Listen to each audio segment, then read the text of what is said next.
Assalamualaikum warahmatullahi wabarakatuh. Perkenalkan, saya dengan Ristiawati dari Prodi Manajemen akan coba memaparkan mengenai teori perdagangan internasional. Tujuan instruksional khusus diharapkan kepada para mahasiswa atau mahasiswi mampu memahami dengan baik tentang yang pertama yaitu merkantalisme mazhab klasik dalam perdagangan internasional. Kemudian yang kedua, pendapat tokoh-tokoh merkantalisme. Yang ketiga, kritik terhadap merkantalisme. Yang keempat, teori klasik dalam perdagangan internasional. Kemudian yang kelima, tokoh-tokoh aliran klasik dalam perdagangan internasional. Dan yang keenam adalah kritik terhadap teori klasik. Merkantalisme merupakan suatu sistem dalam kebijakan ekonomi yang dianjurkan dan dipraktikkan sekelompok negarawan-negarawan Eropa pada abad ke-16 dan ke-17. Dalam hal ini, mazhab ekonomi praklasik pada periode 1500 sampai dengan 1750 terutama di Eropa Barat yang mencerminkan ideologi kapitalisme komersial. Jadi merkantalisme belum merupakan suatu teori perdagangan, namun masih merupakan ide yang dianjurkan oleh penganjurnya seperti Sis Josiah Child, Thomas Moon, Jean Bodin, dan von Hornig. Merkantalisme mazhab praklasik dalam perdagangan internasional.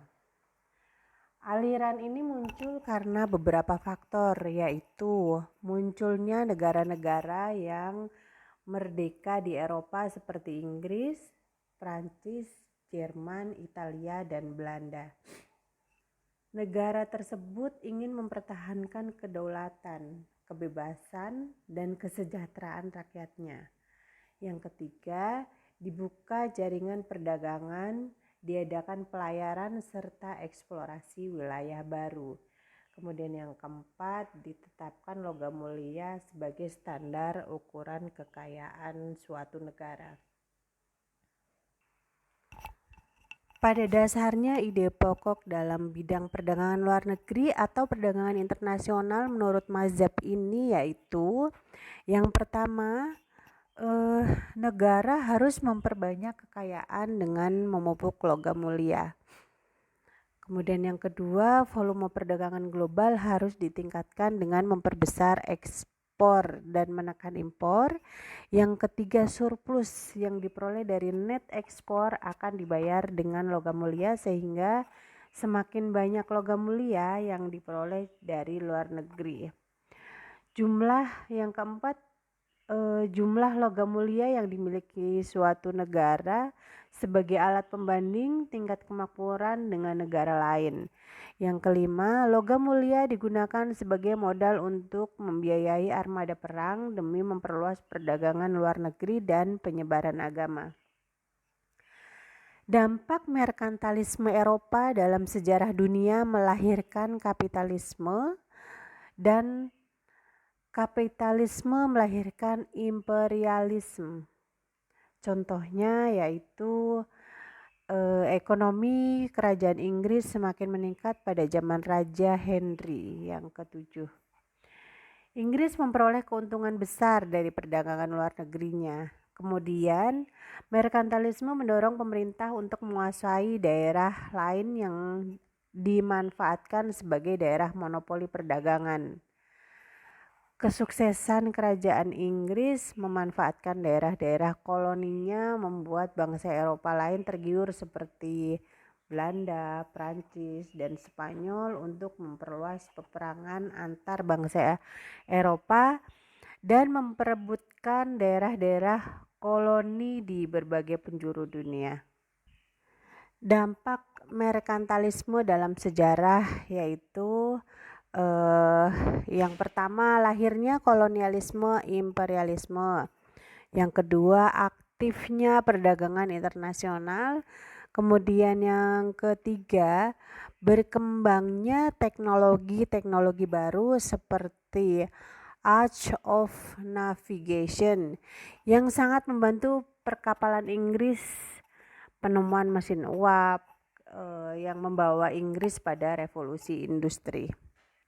Kemudian tujuan utama kebijakan merkantalisme adalah pembentukan negara nasional yang kuat dan pemupukan kemakmuran nasional untuk mempertahankan dan mengembangkan kekuatan negara tersebut.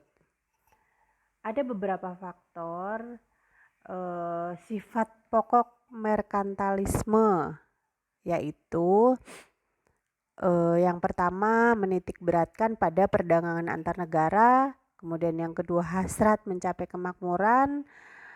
Yang ketiga, usaha untuk membangun kekuasaan. Yang keempat, hubungan yang erat antara kebutuhan akan kekuasaan dengan perdagangan maupun agama.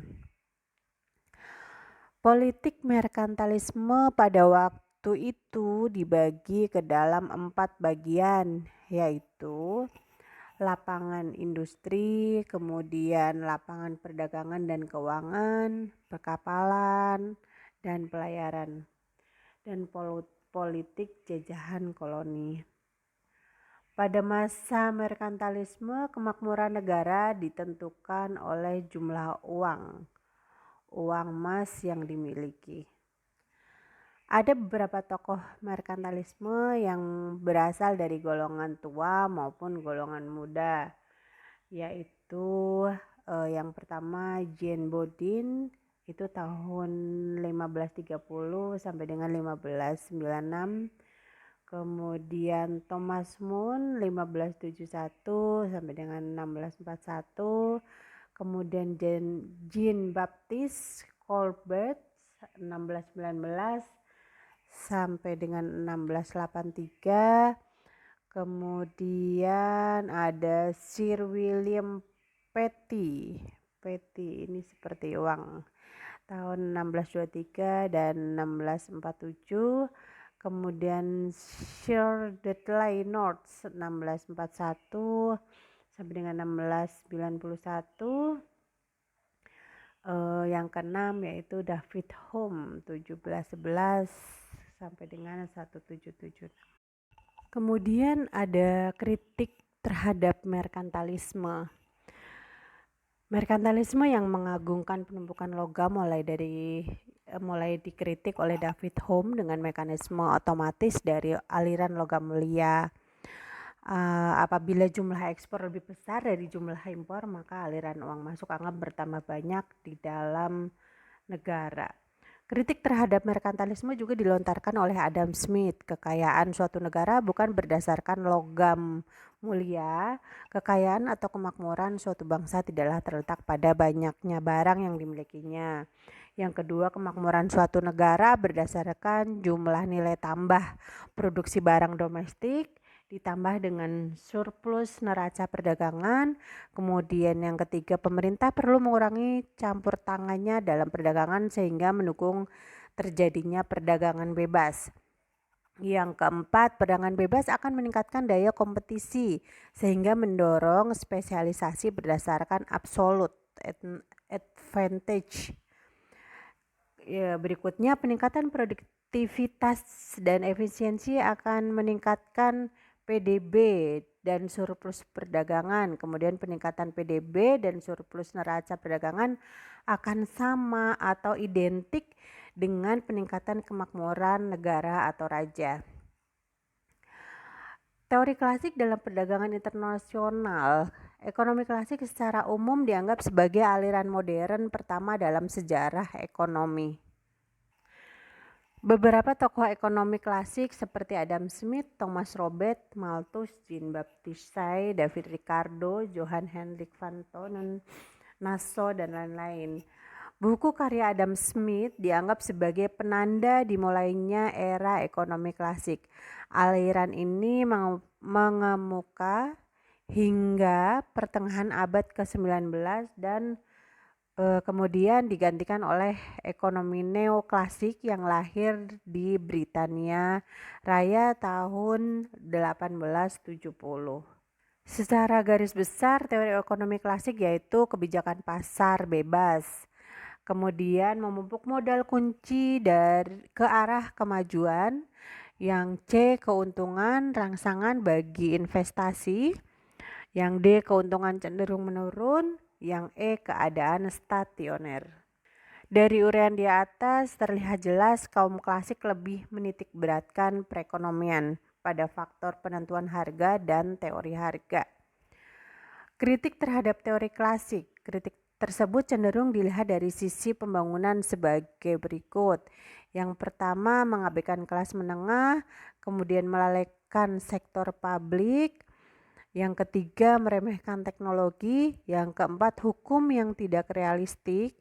Yang kelima, pemikiran keliru mengenai upah dan keuntungan. Yang keenam, proses pertumbuhan yang tidak realistis. Untuk kritik yang pertama, mengabaikan kelas menengah, keseluruhan ekonomi analisis klasik didasarkan pada lingkungan sosial. Kemudian melalaikan sektor publik bagi kaum klasik, persaingan sempurna dan lembaga pemilik pribadi merupakan persyaratan utama untuk pembangunan ekonomi. Kemudian yang mengenai meremehkan teknologi, salah satu kekurangan pokok teori klasik adalah kealpaan mempertimbangkan peranan yang dimainkan oleh ilmu pengetahuan dan teknologi dalam pembangunan. Untuk hukum yang tidak realistis, misalnya pesimis pada ahli ekonomi klasik seperti Ricardo dan Malthus, bahwa hasil akhir pembangunan kapitalisme adalah stagnan yang didasarkan pada asumsi berlakunya hukum penurunan hasil dan teori kepundukan. Yang kelima, upah ternyata tidak cenderung menuju ke tingkat hidup minimal. Kemudian yang keenam, pertumbuhan yang tidak realistis, yaitu teori klasik mengasumsikan suatu keadaan mandek. Stasioner yaitu ada perubahan tetapi di sekitar titik equilibrium, kemajuan berjalan mulus dan terus menerus seperti batang pohon. Pada kenyataannya pertumbuhan ekonomi terbukti tidak berjalan secara lancar, mulus dan tidak berkesinambungan, namun dengan cara melompat-lompat. Demikian pemaparan yang bisa saya sampaikan. Semoga hal ini bisa menambah wawasan kita semua mengenai ekonomi internasional pada khususnya. Wassalamualaikum warahmatullahi wabarakatuh.